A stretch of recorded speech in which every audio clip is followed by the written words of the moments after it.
Hey everyone, welcome to the second video of the class. I'm picking up where I left off last time. Now I'm just exporting displacements.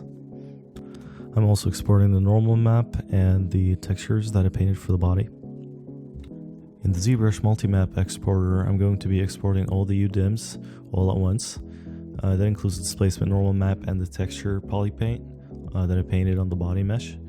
I'm exporting a 32-bit EXR for the displacement map with these settings. I'm also checking the smooth UVs button on the displacement and normal map, even though I'm not showing it here. I did that for a later export.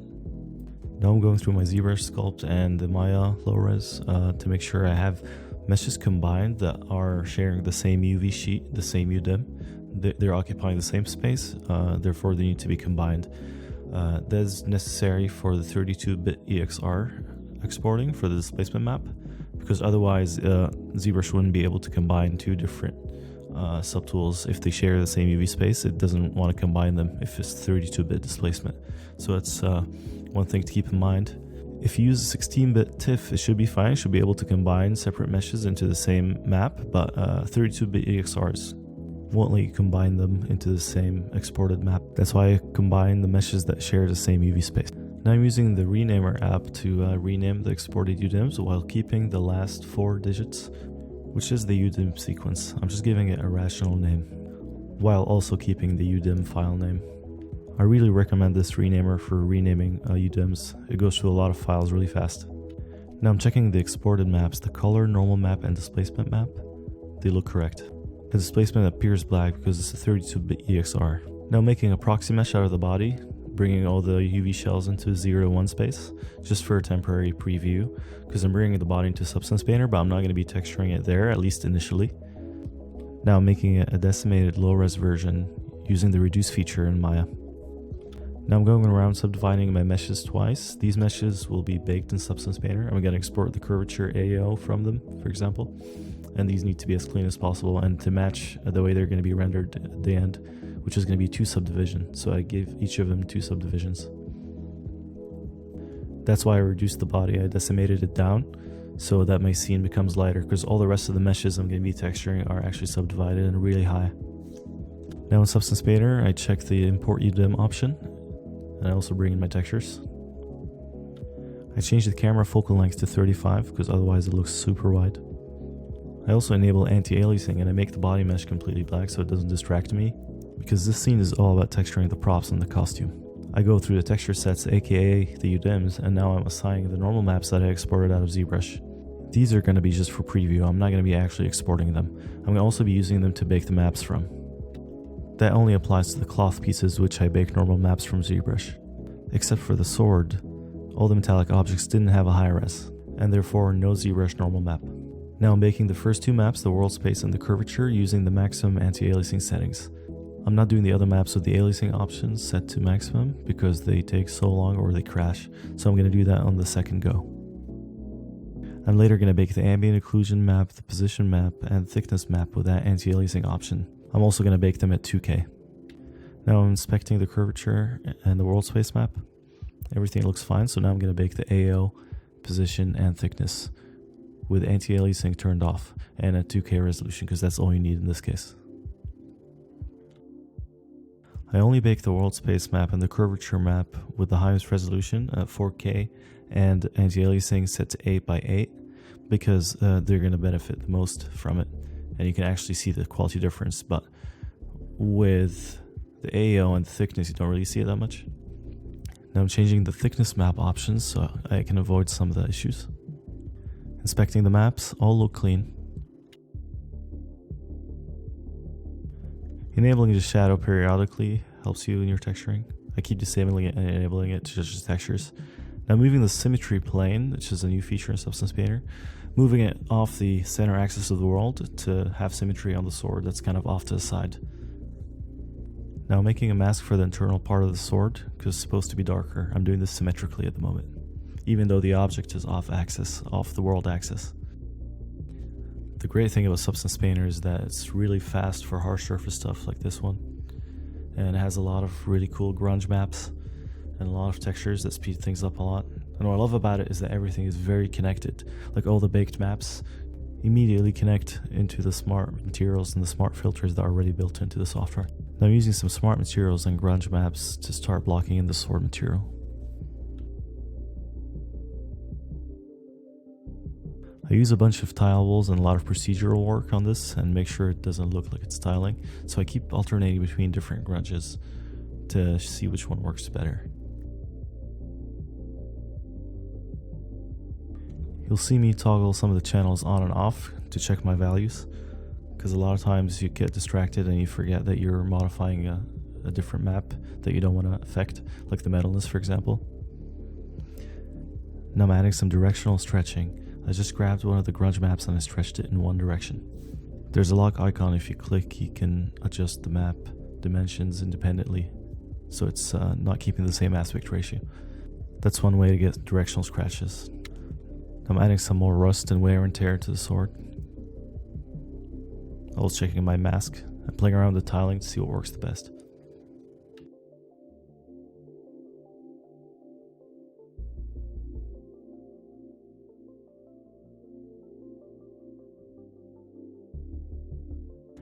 Now it's time to start actually brushing, and I'm adding some very intentional scratches, making sure it affects the roughness and the height map.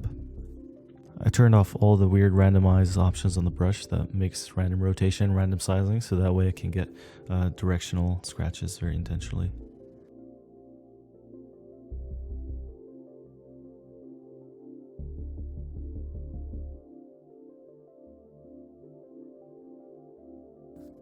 And I'm using the red here to debug to be able to see what I'm actually doing, what this fill layer is affecting. And I'm flooding its mask with the curvature map that I baked earlier. That way I can grab some of that sculptural detail that I had in ZBrush, making it lighter and making it glossier so it looks like it's edge scratching. Now I'm adding some randomization and grunge to the curvature map, so I'm taking away from it, I'm subtracting from it. You see there's blending modes to all the fill layers that I'm adding to the mask. That way I can subtract from the curvature, because you don't want it to just be flooding the entire mesh like that. You don't want it to be intense in every area. Also, never be afraid of going in there with a brush. It doesn't always have to be procedural. A good balance to have is 80% procedural for hard surface and 20% painted.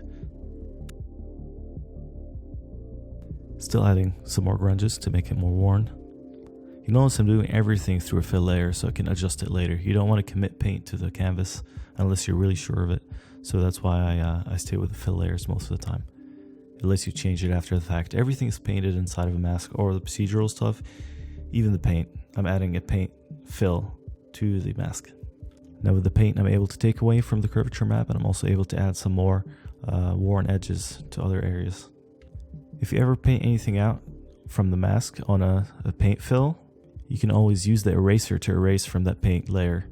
That way you can get back what the mask had before. You saw me did that earlier when I decided I want those scratches back again. I just used the eraser to remove from the mask, instead of just using black and white. Now some color changes here, playing around with warm and cool colors. Starting with another smart material for the rest of the sword. Never expect those materials to work just directly. It still requires some tweaking. You can always go in there and improve them. You shouldn't just be throwing them on there and just calling it done. It's just a great start. No, I'm adding some bronze in there, so it's not all just completely iron. Now adding some blur to take the edge off of the curvature map so it's not completely sharp. Even at 4K it can sometimes get pixelated. I didn't think doing the sword with UDIM was worth it, so I just kept it like that and just blurred it. Only that one curvature layer though. Now I'm adding some worn details to the bottom of the sword, like it's been used. Always think of the story. Where did this sword come from, how it's been used, and what kind of areas would take more damage than others. See, I was a little bit indecisive about that section right there. I'm trying to figure out which brush would give me the better effect, like it's been scratched. Always experiment with different types of brushes, mixing them together as well.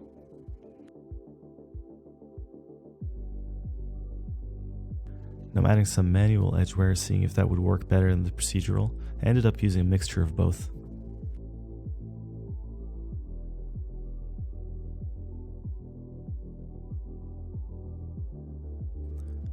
Now for the handle, I've decided to make that leather material to kind of be a contrast against the iron and the bronze of the sword. Also makes sense for usability. It's more comfortable to have that kind of grip. It's very functional. I was going off of the black and white reference from the concept artist, so I'm going a little bit off of intuition as well as looking up some reference. Now I'm adding only in the height map stripe shapes that already ship with Substance Painter, should be included in there. I'm trying to make it look like it's wrapped leather. I could have sculpted this as well, but I've decided to approach it procedurally so I can change my mind about the design much faster. Now I'm adding different directional wraps, and I'm eventually going to be layering them on top of each other so they look like they're crisscrossed. Now I'm testing out different blending modes to see which one works. I eventually ended up making every stripe its own layer, and then basically making them different values in the height map, so that when you overlay them, some of them are going to be darker than the others, and they're going to look like they're kind of under. Now as you see here, the darker colors are underneath, so they look like they're going under the other wraps that are brighter, because the height map only cares about the color intensity. So I'm playing around with the blending modes, switching them to normal, and making sure that the values are different on each layer. Also blurring stuff around to make it look more sculptural. It's not just completely flat line.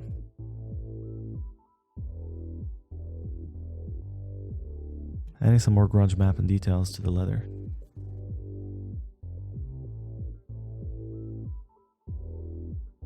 Playing with the width of some of the straps, see what works.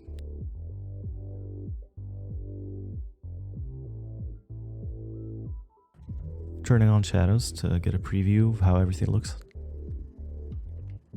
Now for the cloth, I used one of the Substance materials that has 2 different color slots for the threads. That way I can tweak them independently, and I can get a lot of color variation that way. I played with the tiling to make sure it's the correct scale, and also made sure it's rotated the correct direction.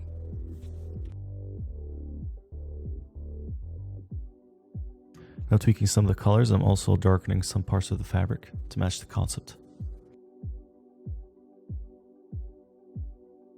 Now I'm adding a dirt layer and tweaking the color of it to have some distress to the fabric.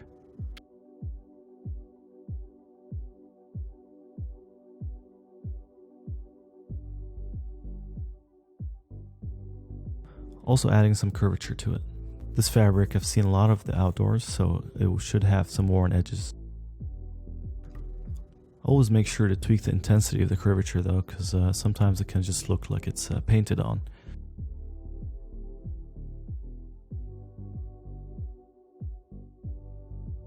Now that I'm happy with the fabric, I instantiate across all the texture sets that have cloth. Instancing is a fairly new feature to Substance, but it's really powerful. You can work on one texture set that has your main cloth piece, and then you can instance that same material folder to all the other texture sets. So when you modify the original, all the others are affected as well. Now I'm using quick materials and really simple textures for the teeth and the tongue. Gums are fairly simple as well. Keeping it simple because it's not going to be seen as much. Adding some roughness variation with some of the grunge maps. Just quick and dirty just to have something in there.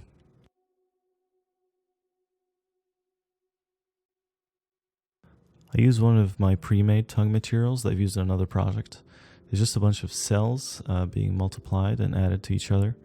Also blurring some of the cell textures on the height map to make it kind of softer. Now I'm adding some dryness color to the tongue.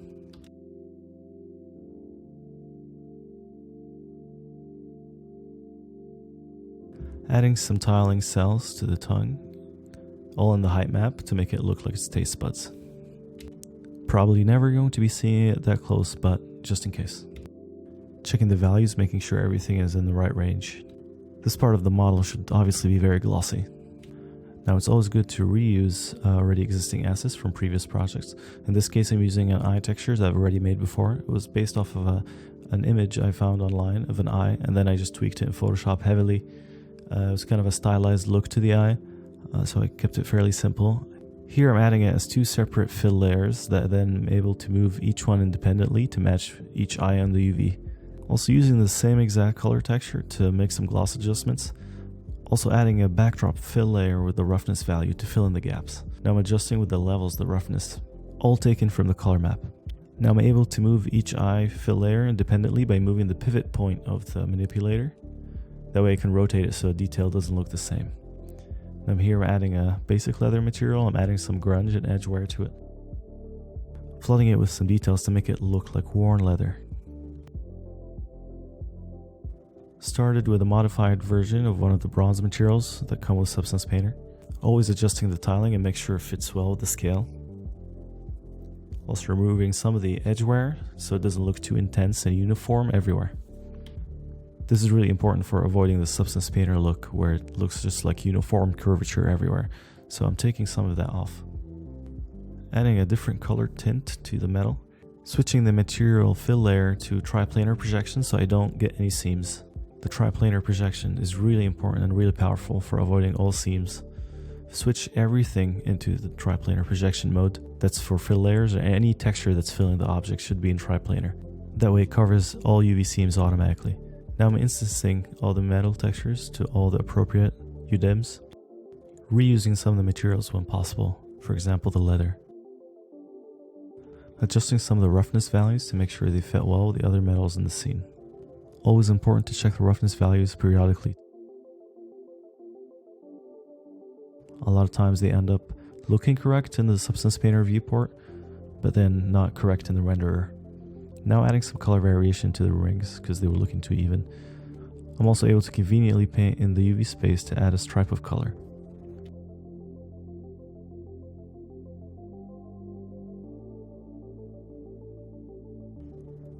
Making the bracelets a little bit darker because they were standing out too much. Always step back to look at the whole model together. Adjusting some of the scratches to make sure they're not too small. Also using triplanar projection here again, making sure all the fill layers have the option set. This avoids seams. Adjusting the grunge scale and the offset to get the right look I'm after. Making the earrings bronze so everything doesn't have the same type of metal in that area. Checking the metalness map is also really important because sometimes you get a stray layer like this one that's contributing to the metalness. In this case, I didn't want the area to be non-metallic. I actually wanted it to be reflective. I didn't want it to look like dust. I wanted it to look like worn metal. Now I'm removing this spot here that was kind of annoying. It was kind of distracting, so I'm taking that out. Now this is a nice little trick to get a curvature map out of height map that you already painted inside of Substance. And you don't want to export it and bring it back in again to bake a curvature map out of it. In this case, I had 3 patterns contributing to the height map on 3 different layers. So I added 1 anchor point to each, and then I filled those anchor points in another layer, that's the red one. And now I'm able to actually grab the information and then add a high pass filter to it. Then I'm able to use the levels on that high pass filter to grab the curvature information. It basically grabs the edges of the height map. Now I'm adjusting the UV rotation to make sure I don't get seam at the bottom of the handle. Changing the color of the headrest jewelry to be more bronze. Now improving the quality of the worn edges on the hat. Now this gemstone was an interesting experiment. I started with a metal shader, and then I added a bunch of triangles, kind of patterns, and then overlaid them together, blurred them, used a bunch of high pass filters and levels to kind of make it look like it's shards. Eventually in V-Ray during the LookDev I'll be using a refraction, but this is going to be the detail map I use on this piece. I'm going to use it to make the refraction look like it has details, like the piece has depth. So what I ended up doing was using these triangles here and then multiplying other triangles and adding different patterns on top of them. You see here I'm mixing them together to kind of get some variation so it doesn't look too uniform. The blending modes are really powerful for this. This is kind of like Substance Designer workflow, but I'm using it inside of Substance Painter. Mixing different patterns is really powerful. We'll be testing this next week with refraction in LookDev. Now it's time to export those textures for V-Ray. There's a lot of presets for different renderers, but I'm using the V-Ray UDIM, a modified version of it. I'm basically just changing the names on it to make sure it exports with the UDIM file name at the end. Now I'm going to the texture sets that have a normal map that came from ZBrush, and I'm Xing that. I'm removing it out of the texture set. The ZBrush normal map was temporary for the cloth, and I'm going to be rendering that with a displacement map in V-Ray. So what I'm exporting now is just the normal map that I painted without the ZBrush normal map. I removed the ZBrush normal map. Now I'm exporting a UV snapshot for the face. It's only the first UDIM tile. We're going to be using the Texturing XYZ pack. It's a full face texture and displacement and spec map on gloss map. I bring them into the same document, I drag them all in, and I make sure they're all converted to a smart object, and then I use a puppet warp to basically fit it into the UV space. This is an initial rough fit, but then I'm going to jump into the liquify to actually have more accurate control. I'm doing this to the color map, but I'm transferring it to the other maps as well after the fact. I'm going to utilize the smart object filters to be able to transfer what I did to one layer to the others. So now I'm in liquify, also on that same layer. Now I'm tweaking the display options to see what I'm doing better.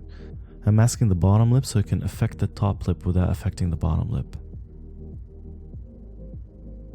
Now do the opposite as well. Try to fit each lip to the wireframe as much as possible.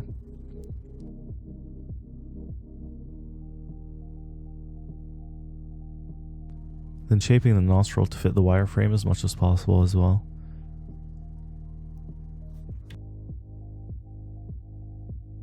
Same logic of masking applies to the eyes. I fit it to the wireframe using masking. These full face textures from Texturing XYZ are super helpful for starting. Now after I get out of the liquify filter, I drag all the smart filters that I've done to the first layer onto the other layers, which are also smart objects. This copies all the deformation, and now I save every individual layer to its own TIFF file, making sure I check the Save Transparency option. This makes sure the TIFF file has alpha. I will be taking those into Mari and using them as my base. Taking those textures into Mari just to show you how I'm using it, but it can also be done in Substance Painter. Now in Mari I load in the mesh and then set the category to V-Ray Material VFX, because that's my renderer. It's going to set up the channels for me. Also changing the reflection type to GGX instead of Blend. Now I import the ZBrush color maps that I exported under the Sequence tab as a UDIM. If you ever encounter any visual artifacts or color banding, go to the settings under the GPU tabs, under virtual textures, and switch the type from byte to half. That usually solves it. Time to import the Texturing XYZ UDIM that I've done in Photoshop earlier. Under the named files tab, I import that as only one UDIM. I also make sure to bring it in with the Keep Transparency option enabled so it doesn't come out with a black border as you saw. Now do the same thing for the other channels. The bump map, which is going to be our displacement. Also, I bring in the normal map that was exported from ZBrush. This is just a temporary preview. I'm never going to render it. I do this under the Sequence tab. Now it brings in all the exported ZBrush normal maps. I remove the channel connections from the shader for the gloss. Then I tweak the shader value so I can see what I'm doing a little bit better. And now I can judge the normal map. It looks incorrect, so I'm going to add a invert for only the green channel. And now it corrects it. Later I'll plug back the gloss channel and the spec channel into the shader. But for now I'm just doing the environment lighting, and then I'm hiding the background. Then I turn on one light from the front, and then I set it to follow the camera. Now it's time to do some color correction to the first UDIM, the Texturing XYZ map. I level it and grade it to make it fit the rest of the body color as much as possible. I end up tweaking both of them so they kind of meet in the middle, but I start with this one. One great thing about Mari is that I can add additional meshes at any time. So I'm just adding the props. I also decimated them and made them super low res. I bring them in and add a dark color to them just so they can fill in the spaces and show me the context. I already textured those in Substance Painter. Now we continue to grade the color and refine it. I use an HSV adjustment on the body to bring it closer to the face texture. Also vice versa by bringing the face texture closer to the body. Now I go ahead and start masking out some of the unwanted details from the Texturing XYZ color map. Now I hide the rest of the body mesh so I can isolate the head UDIM. This makes the paint baking much faster. Continue to remove some of that detail and then bake it down. I could have also done this in Substance Painter as well. Later on you'll see I'll switch back to Substance to continue working on some of these maps. But I'm just showing you my workflow in Mari when I need to use it. I then decide to switch to a softer brush to get more softer edge. The ears will be hidden, but I'm still cleaning them up. I would spend much more time on this area usually, but it's going to be hidden, so I'm not going to take too much time on it. Now I'm fixing the nostril area. I'm filling it with a more darker color. Then I'm blending it back to the face.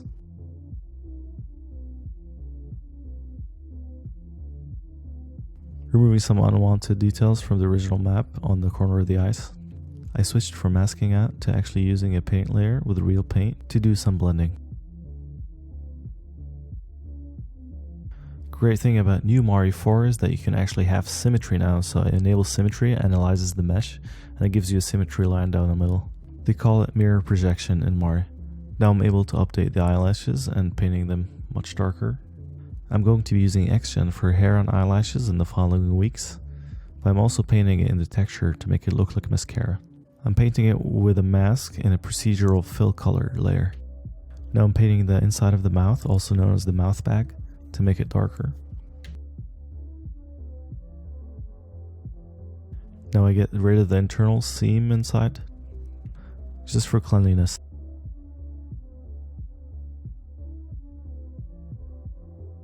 Now I'm showing you the different channels of the displacement maps that came with Texturing XYZ. They have different details in every channel. The R and G and B contain different details. The secondary, tertiary, and micro. We're going to be plugging these into V-Ray as separate channels, and we can tweak them individually.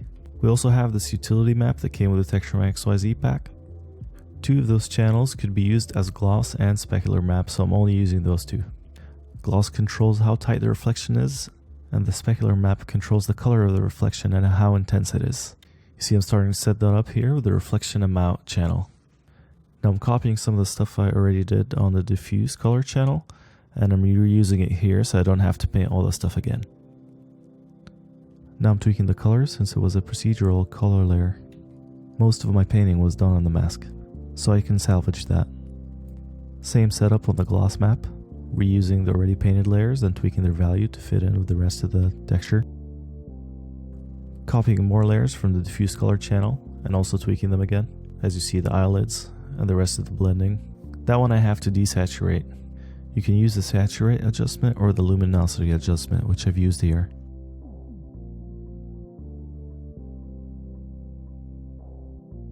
I've plugged in the gloss and specular channels into the V-Ray shader. Now I go ahead and level each separately so I can get the correct values and don't waste any of the information. Now with the new export manager, I export everything except for the temporary normal map. I ended up exporting the maps as .tiff file format, all in the linear color space. Now bring them into Substance Painter to continue working on them. Some stuff are much faster to do inside of Substance Painter as opposed to Mari. Although loading in the files is really annoying, as you can see here I have to bring in one file at a time. Substance doesn't import the UDIM sequence. Next I set up all my maps, like the spec, the gloss. Temporarily I put a dark fill layer at the bottom of the layer stack, so I can judge the specular and gloss levels against it. It's easier to see that way. I adjust the gloss and the specular level using a levels adjustment. I know the maps look correct when I start seeing the lips looking more glossier than the rest, for example.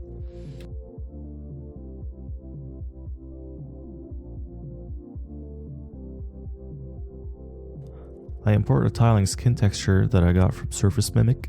I use that for coverage for the rest of the body. It seems to have a very noticeable tiling effect, so I just replace it with another one. This one works much better. It could still be improved though, so I'll address that later on when I start mixing it with different tiling textures. I'm allowing it to affect multiple channels at the same time, the color, specular, and gloss. This is incredibly fast in Substance Painter versus Mari.